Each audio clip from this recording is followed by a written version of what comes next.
about 5 to noon, and then we can bring the kids here and see what they have for us. Okay. So I'll do my best to facilitate that. All right, so the text that I have for today is from the Living Springs, and the title is Christ's Example. And the text that Emmanuel, the passage that Emmanuel will reflect is, for he knew what was in a man. It's in John chapter 2, verse 25. Yes, Jesus knew what was in men and women, but he never let himself be influenced negatively. He knew that you usually lived with Zacchaeus, but he led him from miserliness to generosity. He knew that Mary Magdalene was possessed by evil spirits, but he renewed her for pure love. He recognized the intellectual vanity of Nicodemus, but he gave him new concepts about the grandeur and magnificence of life. He identified the weakness of Simon Peter, but little by little he installed in the disciples' heart a spiritual strength that would make him the pillar of newly born Christianity. He saw the doubts of Thomas, but he never forsook him. He knew the darkness that dwelled in Judas, but he did not deny him his affection. Above all, Jesus was concerned with providing each soul a broader vision of life, and in allotting to each spirit effective resources for renewal for the good. Therefore, do not condemn your neighbor because you can see his or her imperfections. Following Christ's example, help as many people as you can. The divine friend knows what is in us. He knows the dark and heavy burden of our past, the difficulties of our present, full of hesitations and wrongs. Nevertheless, he lovingly holds out his hand to us. So let us pray. So let's connect our thoughts, connect our minds, and reach out to God, our Father, and Jesus Christ, our Master, and all the spiritual guides and the spiritual team that takes care and help us here at FSS. And let's be thankful. A special thanks for one more year, the year of 2023 that is coming to an end. A year that was blessed. A year that we encountered and we met so many dear hearts, new friends, making our FSS family bigger, warmer. Let's be thankful for now this opportunity for today where we can reflect on the true meaning of Christmas and the birth of our Master Jesus. Let's ask that we continue with our thoughts connected to the divine will, to the divine wisdom, so we can take the best advantage of this time to learn more and maybe leave this opportunity here a little bit better than when we enter our second home of love. May we have a blessed meeting full of love, full of serenity, and full of tranquility. So be it. All right. Hello. How are you? Good. How are you? Good to see you. Apareci. You're back. Difícil. Eu estou envolvida em 3 igrejas, cara. Não é igreja, mas... All right. So today, we're going to do a little bit of a reflection about Christmas. This is all based on a talk. As you might know, I'm a huge fan of Arthur. Arthur took a passage from a book that I didn't know existed. It's called Antologia Mediúnica do Natal, or a Mediunistic Christmas Anthology. First, I didn't know what anthologia mean, or what does that anthology mean. but ontology means a collection of texts.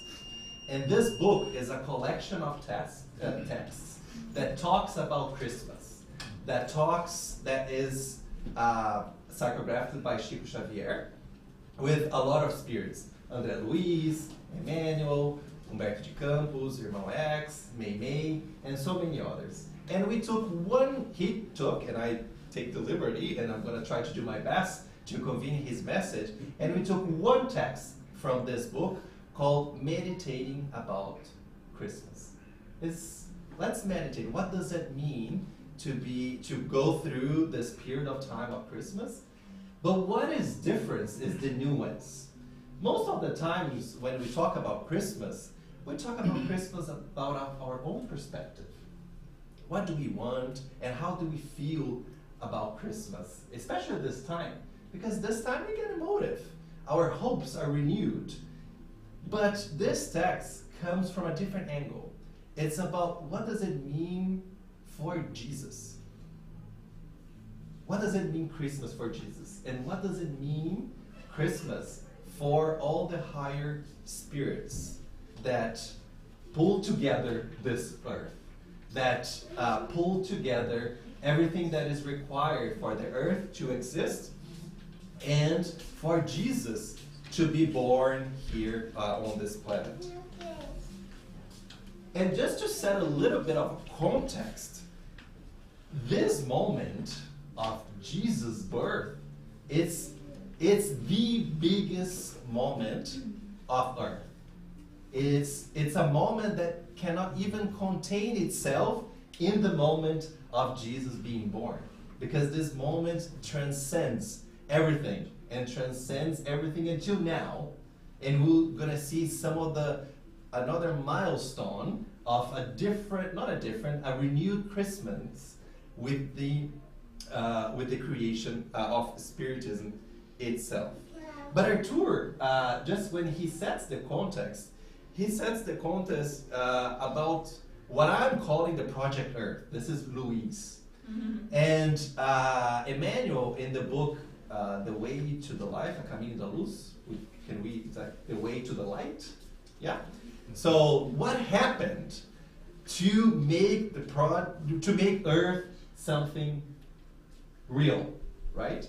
So I can imagine, as Emmanuel was describing, there were two big meetings that happened between Jesus and all the pure spirits, just to plan. I can see like everybody being invited to calendar. Let's plan the planet Earth. Let's first have the first meeting, scoping the meeting. And the first meeting that the higher spirits have, all the pure spirits, the first meeting that they had, when we know that the sun is kind of the boardroom where all the pure spirits here in this planet, in this solar system meet.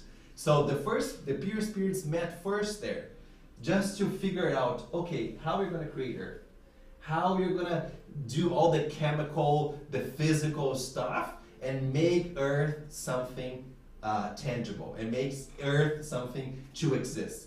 So that is kind of the first meeting of this project that took billions of years to come to fruition.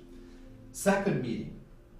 The second meeting is how we're going to organize Jesus incarnating into Earth.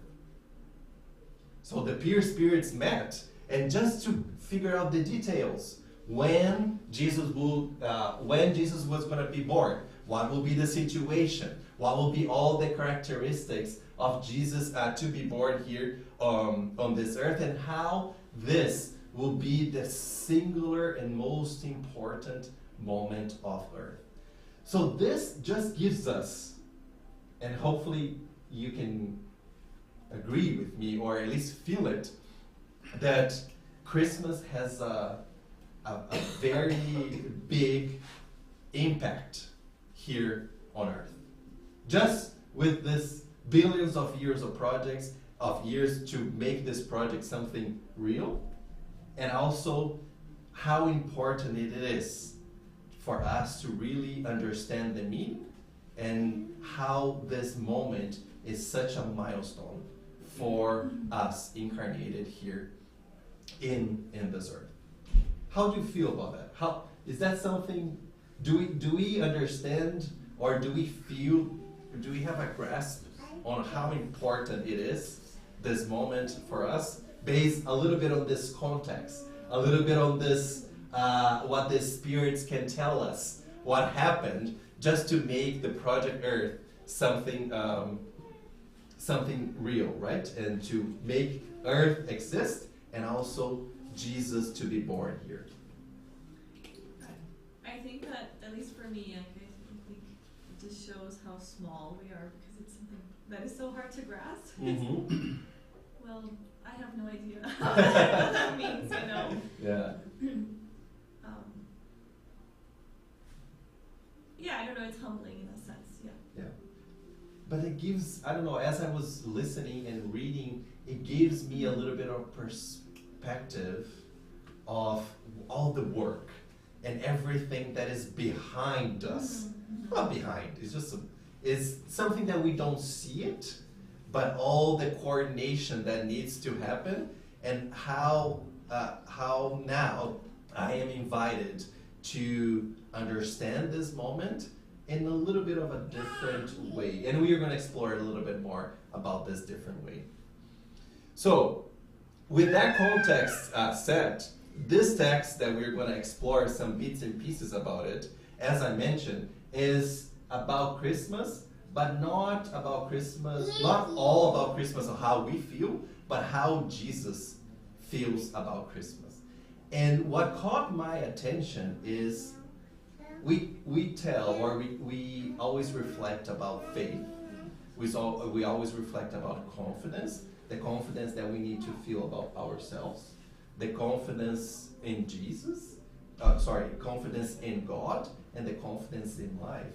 But you're going to see, especially with the first part of this text, about the confidence that Jesus has on us. It's it's a different angle. It's not how I have to work on my confidence, but how that confidence is shining on me. So let's see what this first, the beginning of this meditating Christmas text tells about it. So that in the exaltation of the Lord's Christmas, let us nurture our faith in Jesus. We're not saying that, let's forget about our faith in Jesus. Let's nurture this. This is a moment that we get inspired, we get emotive, and that is the time that we think about that faith in Jesus.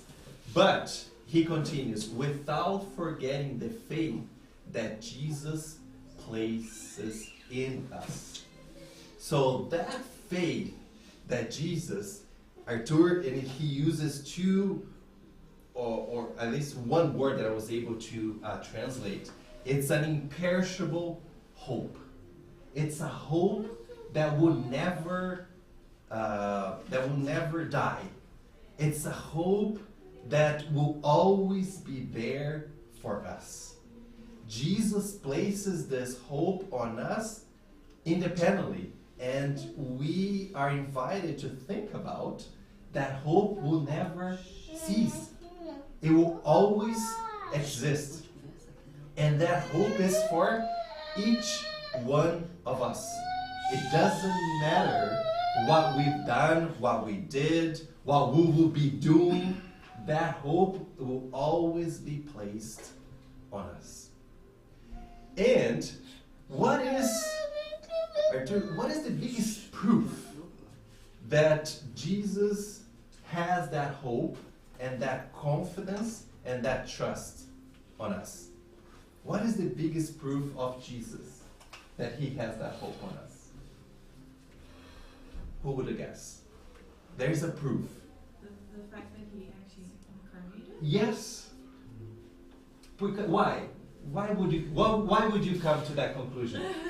Well, because he's so elevated. Why would he go through the trouble of, doing all that work if he didn't think that it would actually make a difference? Exactly. He could have stayed there, right? It's like, I can take care of other things, right? And especially for a pure spirit, and now here we are all imperfect spirits, all the change and everything that needed to be coordinating that second meeting with all, not only Jesus and the other spirits, just to incarnate here, there's a lot of work. There's a lot of things that needed to be worked out. So that is the biggest proof that Jesus has confidence and there's certainty in our redemption and in our evolution. So we can, and his commitment will never give up. Not only in Luis, as Luis is right now, but Luis as an immortal spirit and the entire humanity. For all of us here, for all of us in Calgary, for all of us in Canada, for all of us in the entire world. So for me, kind of shift a little bit, because confidence for me is something that I'm always kind of working on and kind of working with myself to trust myself, has confidence in myself. But I kind of was like, oh, but what about the confidence that Jesus already has on me? Right? So I really appreciated that first sentence, and especially now during Christmas, how Jesus has shown with his incarnation here on earth. So, and all this moment culminating in Christmas happening in Jesus being born is kind of the most clear and also a very certain expression of also mercy from God. And as I mentioned, hope, faith that not only Jesus, but the higher spirits have on us.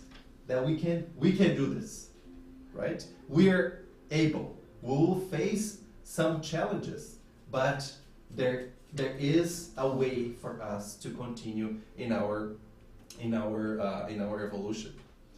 So the Lord will not descend from the communion with angels without positive trust in humans. That gives a little bit of that rationale that Jesus did all the hard work just for us, and how we feel with that trust from Jesus on us. Arthur, as he starts kind of explaining a little bit about this such a big important moment, he starts talking about something, a virtue that is part of the bigger law, which is love, right? We could not assume, we are certain, if Jesus descended from the angels, is because he trusted us, he trusts in us, he has confidence in us, and he loves us. Love is the great mechanism and this great force that he has on us, and that's one of the reasons that he came to us to help us in our redemption. And he starts talking a little about how Jesus loved and how do we love. What is the expectation that Jesus has from us, and what is the expectation that we have from each other? Can we tell that difference? He doesn't expect anything back, and some way we do. That's one point, yeah. What else?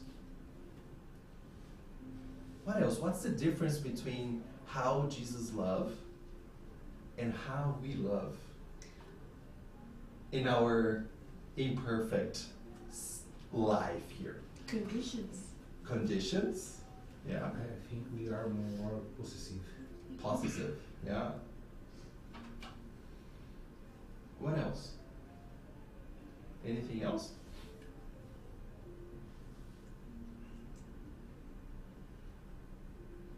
Those are great examples. Absolutely, they're all right. Jesus, also, one thing that caught my attention, the love from Jesus, he knows how to wait. And sometimes we don't. I don't know if you agree. I know. I was driving thinking about this. Just because my son didn't want to come with me today, he said, Jesus, you have understanding very Because he doesn't push himself into anybody's life, right? Yes. And I just want my younger son, not my older son, my younger son. And he says, "You want to force me to go?" I said, "I don't want to force you to go. I just would like you to come with me, because at least it's an hour and a half that we are more with ourselves, reflecting on his teachings." Because in our busy, I bet throughout your life, throughout the week goals or the days, how much of your time you spend thinking about how important it is to put in practice. And then I was thinking about, you don't need to go to church to put to believe in Christ, in Jesus, in God, in Christianity itself. Your actions would matter much more to God than going to church every Sunday or to any type of faith, right? But the problem is how much we are putting in practice what he taught us, or the message that he left to us, right? Especially for teenagers. So that's my frustration. And then that expectation, as you just described, creates a lot of frustration, because sometimes we try to impose, we try to get a result that is not for us to get, right? We're all individuals, we're all in our own journey. We might be within a family, and we want the best. And I'm learning this. I want the best for my kids. But sometimes my kid has his own journey. My kid has his own situations and things that he will need to figure it out, right? And Arthur brings this passage from Paul in the first letter to Corinthians, where he says that love, it always protects, always trusts, always hopes, and always perseveres. So that is the love that Jesus nurtured on us. And that is an invitation that, of course, we won't leave here at 12:30, 1 and 3 and say, yeah, now I know how to love. I'm going to do exactly, or I'm going to change my expectations of love from my loved ones or the people that I have to work with or whomever.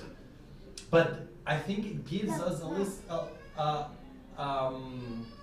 a measure, not a parameter, but something to think about when we are loving or when we are interacting with all the people that we need to interact. Of course, there's family, but there's also other people, other humans, other immortal spirits that always invite us to practice that love that always hopes, that always trusts, and that love that will always persevere. And that love from Jesus, it won't change. And that love has been resisting for centuries. Do we think that, oh, now that the way that the earth is, maybe the love from Jesus has changed? It's expired. It's expired, yeah. It's perishable. It's the life of it, the shelf, it's all gone, exactly. right? Yeah, because we didn't behave very well for 2,000 and something years. So that love continues to be the same and will always continue to be the same. At least for me, that gives me comfort. And also, that gives me a little bit of perspective when I'm facing some challenges with my neighbors. And Renata talked about loving our neighbors last week. And that gives me a little bit of how am I invited to, if Jesus is our model and guide, how can I practice this different love that I can always trust, that will always persevere with the people that I need to interact with? I think that point is worth, echoing in terms of just how significant it is, because at times, especially during Christmas, it's easy to get caught up in, as you said, all the stuff of Christmas, all the form of Christmas. However, that love that you so eloquently described, it's, in addition to it being more pure, it's also Jesus' life is also an example that it's accessible to all of us, rather than it being proprietary to a certain collection of spirits or a certain order of spirits. Is more have to meet some requirements. Touche. And that's I think what his life is demonstrating, is that there is none other than loving on that to that extent, and anybody at any place, in any time, under any circumstances, in any age, is capable of doing it, whether that was 2,000 years ago, or pull it back an extra 2,000 years to the times of Abraham, or to our years now with Spiritism. Yeah. As you said, the love is ubiquitous, the love is consistent. The expression of it and our ability to engage with it, though, it's us who change rather than Jesus. And so I think that, to your point, it makes it so opportune that we can engage with a level of emotion that is so profound that for many of us, on many incarnations thought was something only accessible to he who is superior, you know. Yeah. So. Yeah. And a question that I kind of took from that is, how much are we fighting ourselves that love? How much are we fighting to do the love that we think is the love? And how much are we fighting the love that's exemplified by Jesus? We know the love by Jesus. But how much is like, no, I need to change person A and B. I need this way. I need that way. I need to save that person because that person is going through a different direction that I don't think is right. How much are we fighting that? Even though we know what is the invitation, what is asked, and what is the example from Jesus. How much are we fighting that? And each one of us will kind of reflect in different people, in different situations, where we are putting some expectation on others that is not for us to put, right? But does Jesus expect something from us? Does he expect something from us?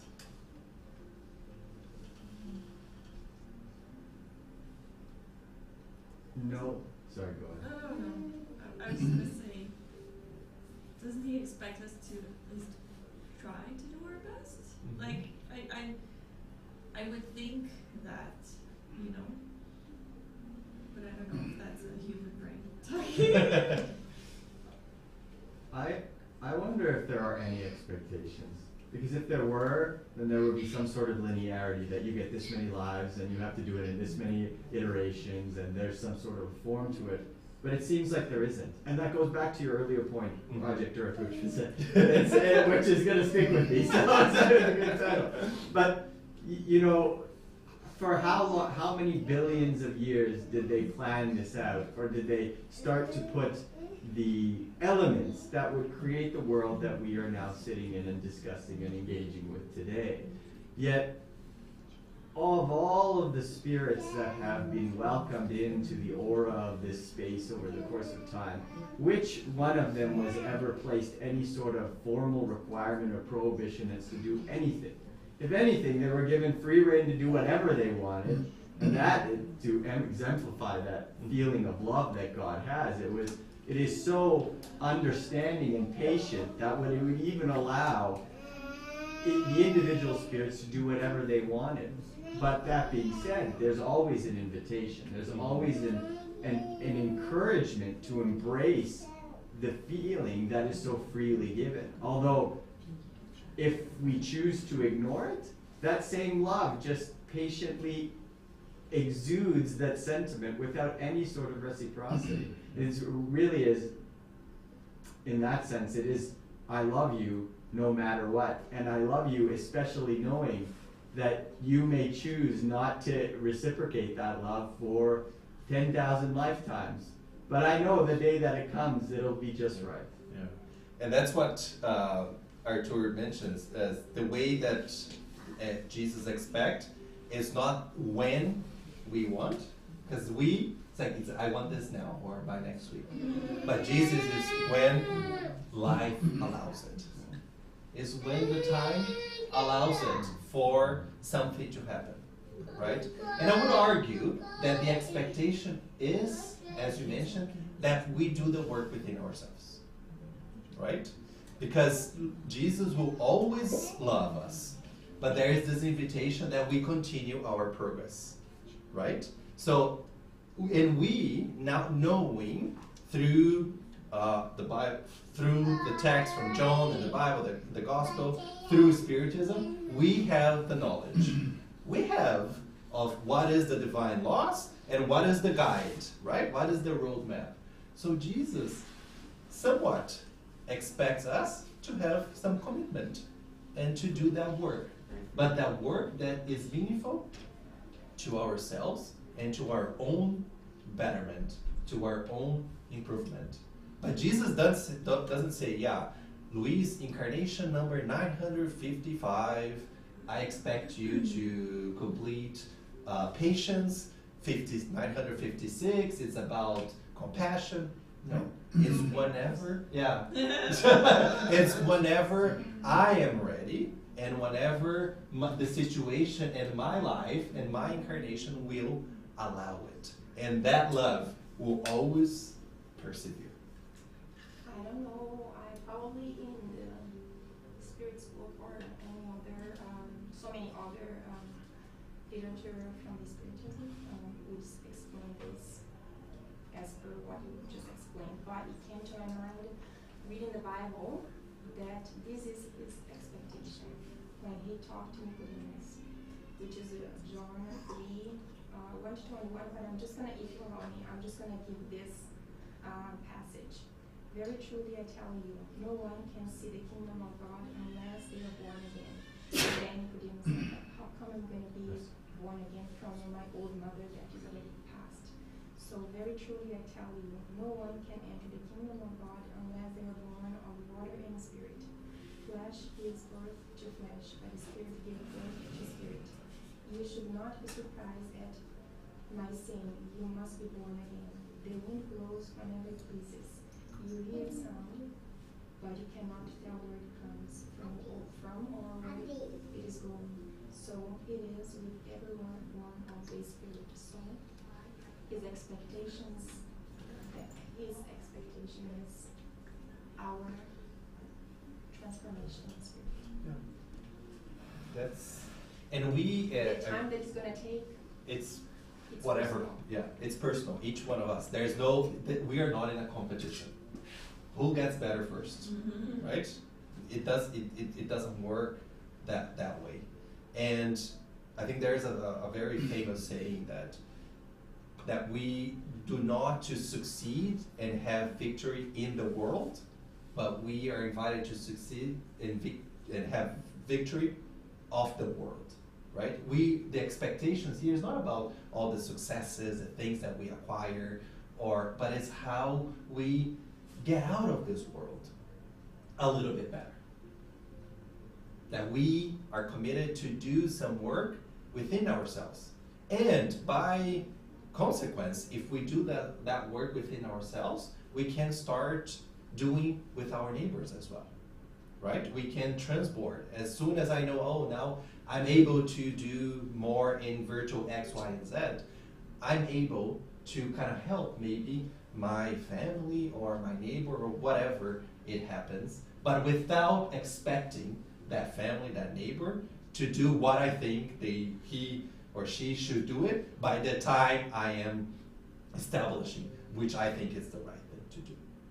So to sum it up, I think I would agree with Artur is we are the arms of God. We are his arms that can help with the transformation of ourselves and the society. So if we have a commitment to do that work within ourselves with our own strength, and each one of us will have their own time and their own capabilities and strength, and knowing that Jesus knows already what is the characteristics of this spirit here, all my challenges, all my shadows, and everything that I might have done in the past, but he trusts me and he loves and gives me the hope that I can do the work that I'm able to do and I have to do to continue to progress and to evolve.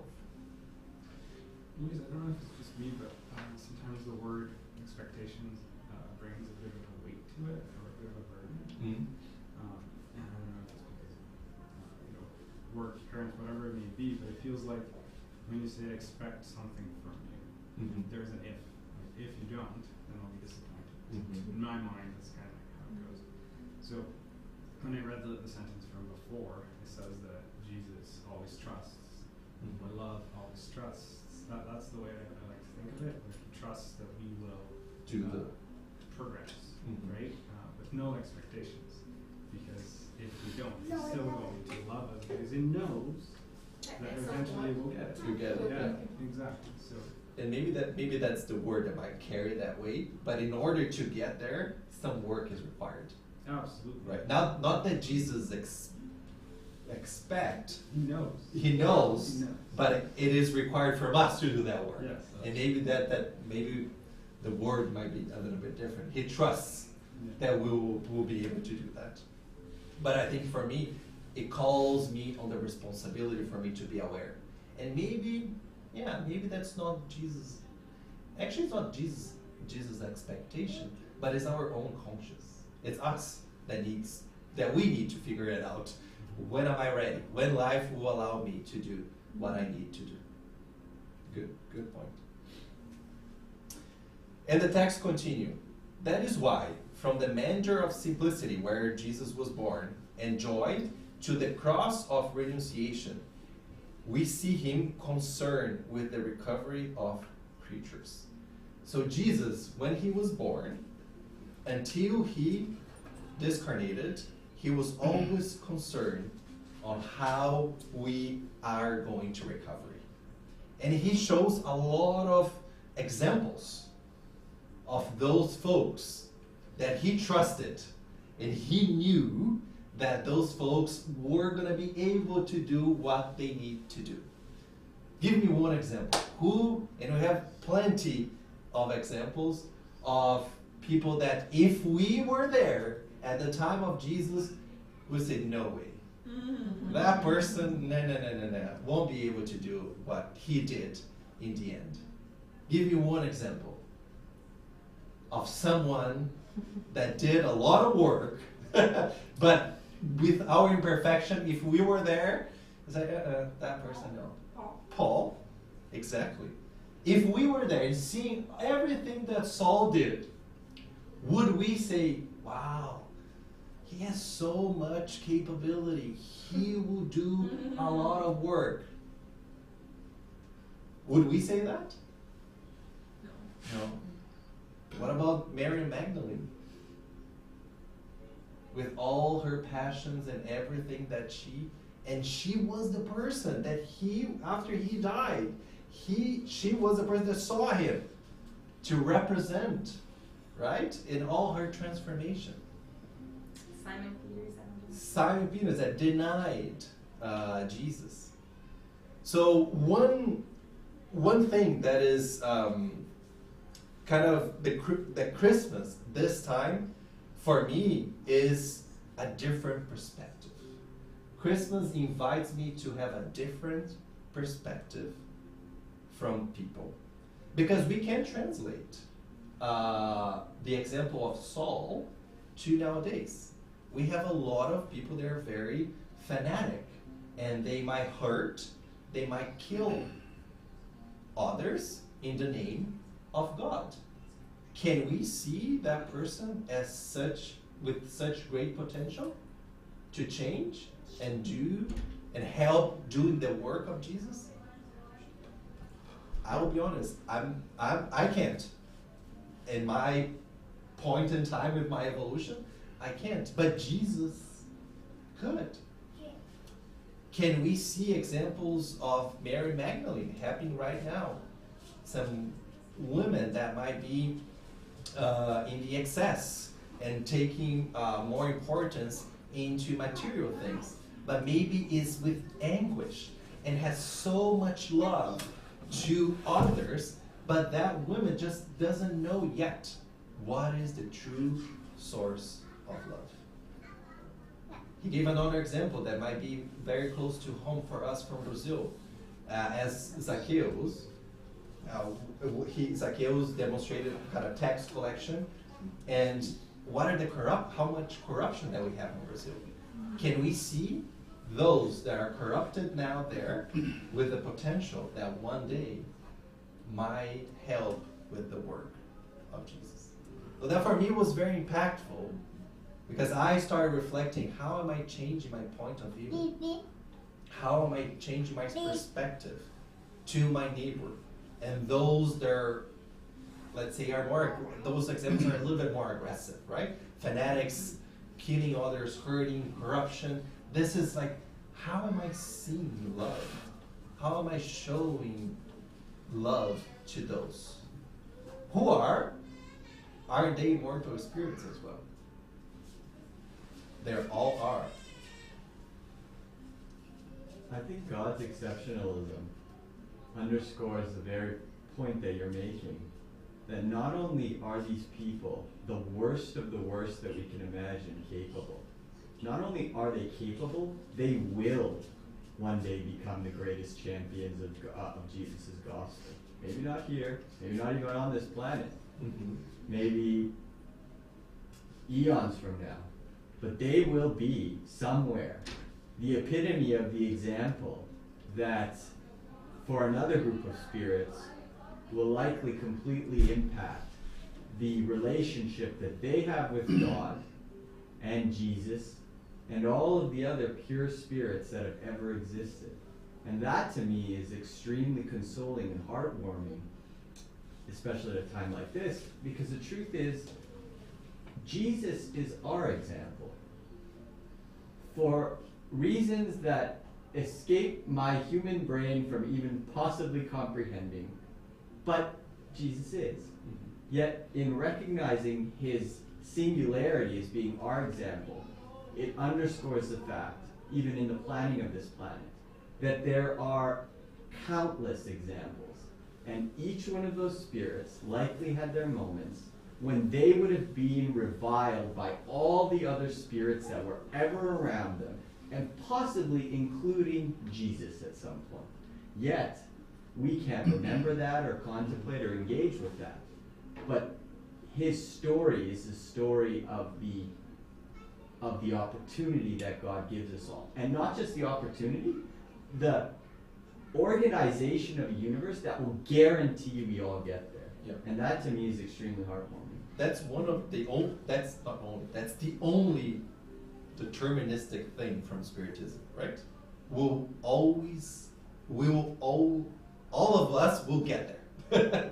If there's one thing, question 115 from the Spirit's book, we'll all get there. Some of us will take lots of detours. Some of us will murmur. But some of us will embrace it, will take the responsibility, and will do it. That's why some of us, that's not a competition. Some of us will get there a little bit faster. Some of us will get there a little bit slower.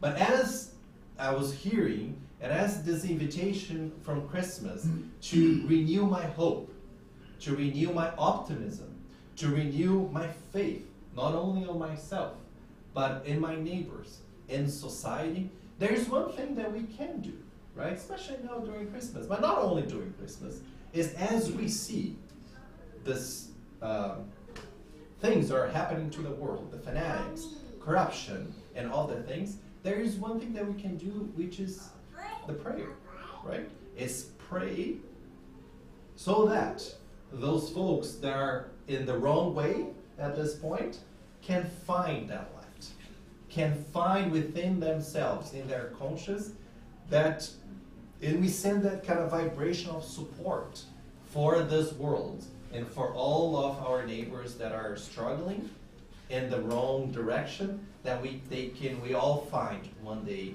that common love that can help themselves and the entire world in our regeneration.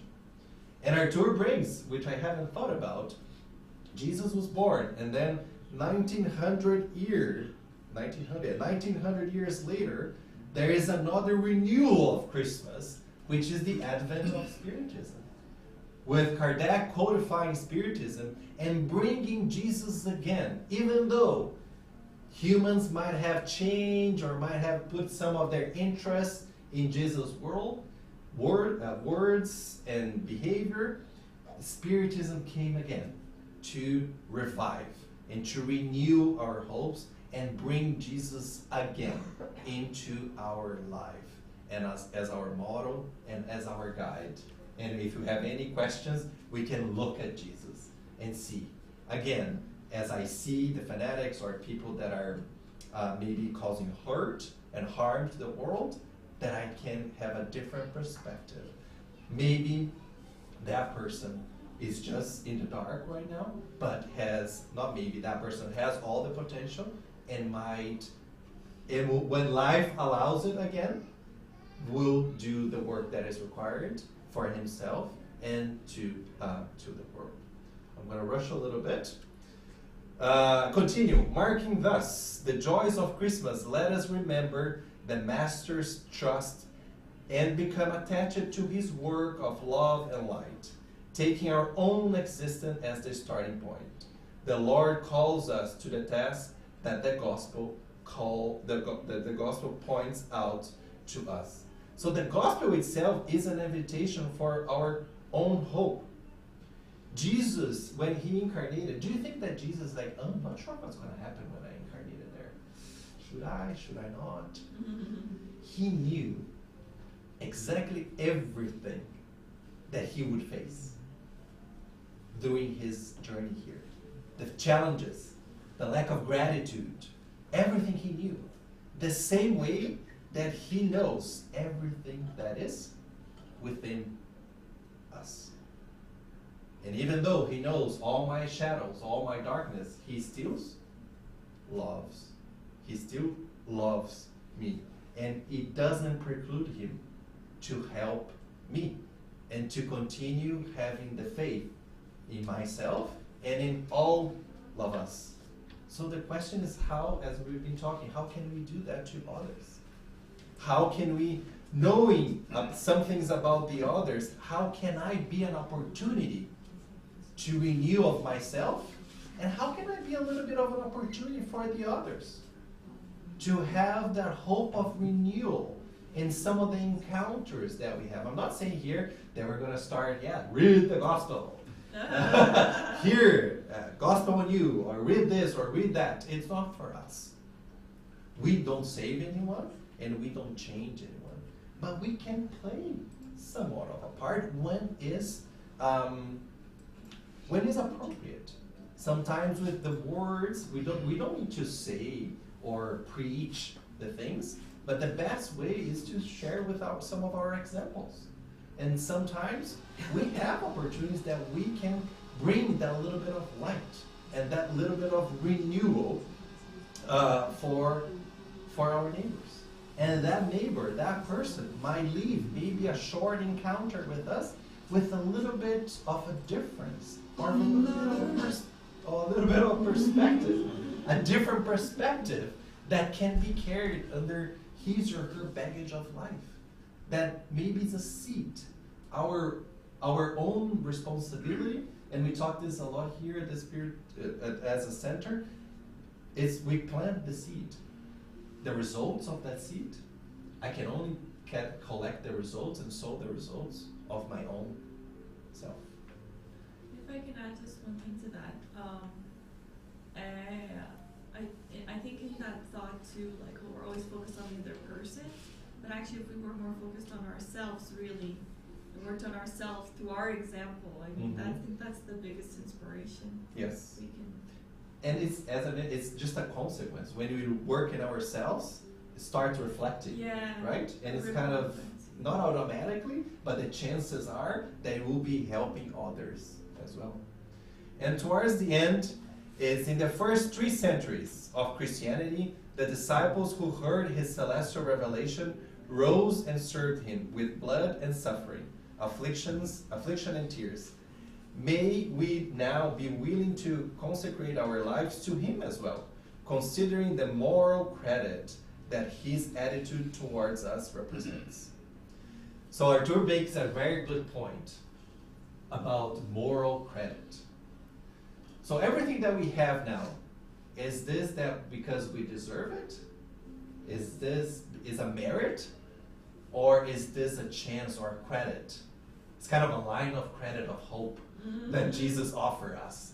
It's a credit that Jesus is giving all of us. Hey, I trust you, I love you, and here's all the conditions.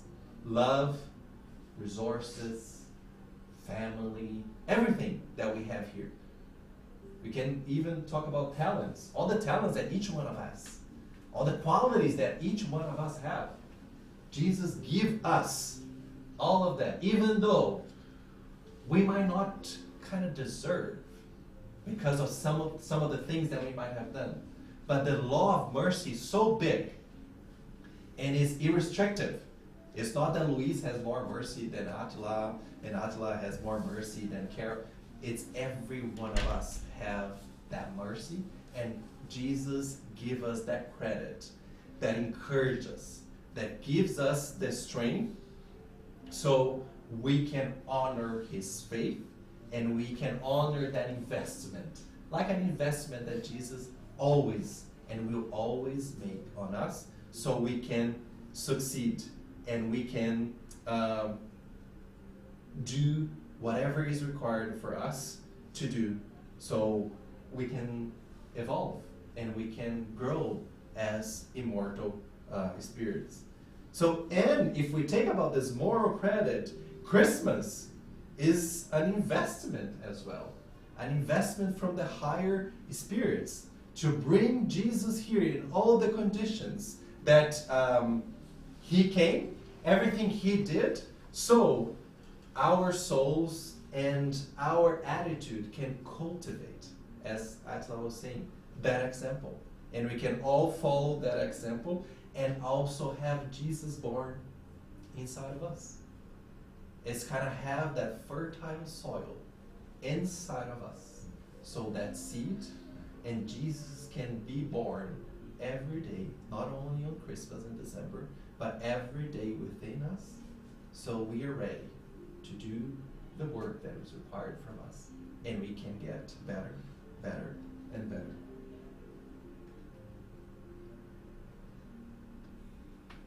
Is that it? So let us learn, work, and serve until one day, as happened to the old Simeon of the Good News, we can exclaim in the divine presence, "Now, Lord, dismiss your servant in peace, according to your word, for truly my eyes have seen salvation."